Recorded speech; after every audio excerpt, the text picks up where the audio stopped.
বিসমিল্লাহির রহমানির রহিম। আলহামদুলিল্লাহ। যে আল্লাহ তাআলার অশেষ মেহেরবানি, যে আল্লাহ তাআলা আপনাকে আমাকে সুস্থ রেখেছেন, সবল রেখেছেন। আল্লাহ তাআলা আমাকে আপনাকে ভালোবাসেন বিদায় আপনাকে আমাকে সুস্থ সবল রেখেছেন। এই জন্য আল্লাহ তাআলা লাখো শুকরিয়া আদায় করি আলহামদুলিল্লাহ। দেখেন ভাই, একদিন আপনিও মারা যাবেন, একদিন আমিও মারা যাব। তো কি করতে হবে? যে এখন থেকেই দুনিয়ার সামানগুলো গুছিয়ে নিতে হবে। কারণ মৃত্যুর থেকে আজ পর্যন্ত কেউ বাঁচেনি, কেউ না। যে ফেরাউন নিজেকে খোদা মানছে, নিজেকে নিজে আল্লাহ দাবি করছে, দেখেন ওই ফেরাউনের দিকে তাকান। ওই ফেরাউন নিজেও টিকে নাই, সেও একদিন মৃত্যুর মুখোমুখি হয়েছে।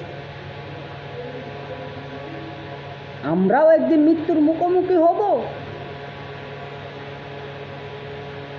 যত বড় নেতা হন, যত বড় এমপি হন, যত বড় মন্ত্রী হন, জানা রাখেন একদিন মালাকুল মাউত আপনার দরজার সামনেও এসে দাঁড়াবে।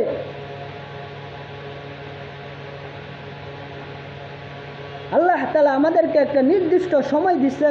এই নির্দিষ্ট সময়ের ভিতরে যদি আমরা ভালো কাজ না করতে পারি, এই সময়টা যখন আস্তে আস্তে আস্তে করে পুরায় যাবে, একদিন দেখবেন মালাকুল মাউত আপনার আমার সামনে দাঁড়ায় গেছে।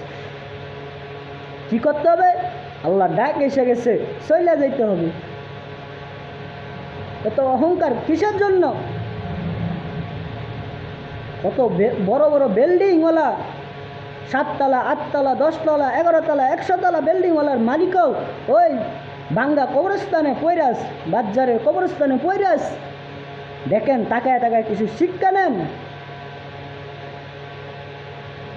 এখন গুনার পিছে ধরতেছেন, গুনাহ আপনার ভালো লাগে, মাইয়া আপনার ভালো লাগে।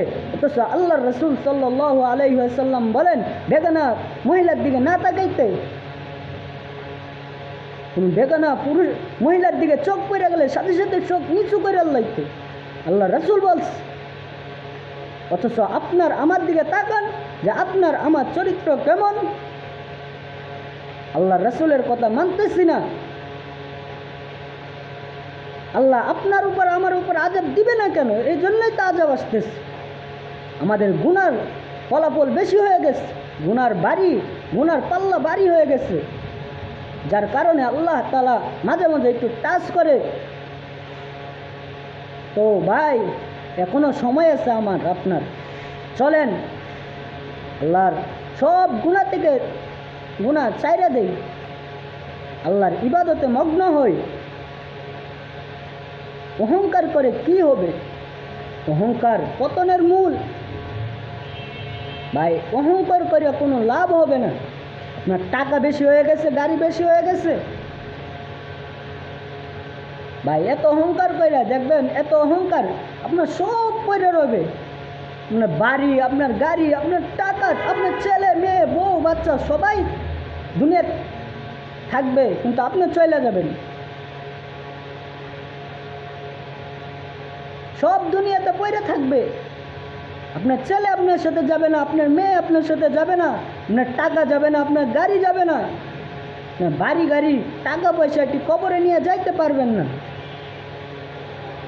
সব পালায় তো একটা সাদা কাপড়ে আপনার পেঁচিয়ে ওই কবরে রাখতে আসবে। অহংকার করে কি করব? অহংকার কেন করব? আল্লাহ রাসূল সাল্লাল্লাহু আলাইহি ওয়াসাল্লাম অহংকার করতেন না। আল্লাহ রাসূল সাল্লাল্লাহু আলাইহি ওয়াসাল্লামকে সবাই আলামিন হিসেবে বিশ্বাস করত। আজকে যদি আপনি রাসূল সাল্লাল্লাহু আলাইহি ওয়াসাল্লামের কাছে 10 টাকা রাখতেন, 100 বছর পরেও যদি আয়েশা ওই 10 টাকাটা চাইতেন, তো ওই সেম 10 টাকাটাই আপনাকে দিত।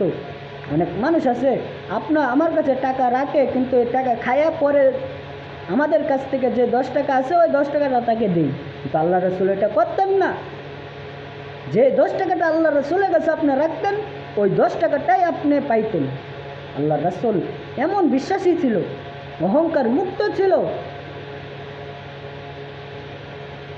আপনার আমার জন্য এত খাটতেন, মৃত্যুর সময় হয়ে গেছে আর জাহিল চলে আসছে, ওই সময় তিনি কাঁদছেন আপনার আমার জন্য, ইয়া উম্মতি বললা। আর আপনি আমি অহংকার করতেছি। কবরে যখন চলে যাব তখন আর আপনার অহংকার কই থাকবে? যাদের সাথে আপনি অহংকার করতেন, গরিবদের সাথে আপনি অহংকার করতেন, যাদেরকে আপনি লাথি মেরে তারাই দিতেন, এক সময় তারাই আপনাকে গোসল দিবে, তারাই আপনাকে কাপড় পেঁচিয়ে দিবে, তারাই আপনাকে পালকি বরণ করে কবরে রেখে আসবে। তো অহংকার কই যাবে? এত ধন দৌলত কই যাবে? বাড়ি গাড়ি করে কি লাভ? আজকে আল্লাহ তাআলা আপনাকে সম্পদ দিছে, আপনি ব্যয় করেন না, মানুষদের পিছিয়ে ব্যয় করেন না, খরচ করেন না। না এটা আমার ছেলে মেয়ের জন্য রাইতে দিস। আরে ভাই, একদিন এটাও থাকবে না। কত বড় বড় প্রভাবশালী লোক তারাও চলে গেছে, দুনিয়াতে থাকতে পারে নাই। এমনও মানুষ ছিল যাদের, এমনও দুনিয়ার ভিতর বাদশা ছিল যাদের ইশারায় মানুষ উঠত বসত, আজ তারাও মৃত্যুর মুখোমুখি হয়ে দুনিয়ার থেকে কবরে চলে গেছে। ওই মাটির একটা ঘরে তারা শুয়ে রয়েছে, তাদের আজকে দেহ নাই। কই তাদের দেহ? সে তাদের হাড্ডিগুলো খুঁজে পাওয়া যায় না। অহংকার কিসের? যে সময় আল্লাহ তাআলা আপনাকে আমাকে দিছে, এই সময়ের মূল্যায়ন করি, রাখি বাদ দেই, মায়ের পিছে ঘুরবো না, অযথা নষ্ট করব না, সময় নষ্ট করব না। আল্লাহ রাসূল কোনো মেয়ের দিকে তাকাইতে নিষেধ করছে, তাকাবো না। আল্লাহ তাআলা যেটার দিকে আরাম করছে এটা করব না। বিয়ের পর বউয়ের সাথে যা করা জায়েজ আছে তাই করব, কিন্তু একটা বেগানা মহিলার দিকে আমরা তাকাবো না। আপনি এখন যা করবেন, আল্লাহ তাআলা আপনার কপালে, আপনার তকদিরে যে আপনার জন্য বউটা রেখেছে, আপনার বউ কিন্তু আরেকজনের দিকে তাকাবে। আপনি জিনা করতেছেন, আপনার স্ত্রীও আরেকজনের সাথে জিনা করবে। আল্লাহ রাসূল সাল্লাল্লাহু আলাইহি ওয়াসাল্লাম ঘুষ খাইতে হারাম করছেন, আপনি বেশি করে ঘুষ খাইতেছেন। আল্লাহ বলছে এদিকে যাইও না, তুমি এইদিকে বেশি যাইতেছো। আল্লাহ বলছে বান্দা মসজিদে যাও, তুমি মসজিদে না গিয়ে হারামের দিকে যাইতেছো।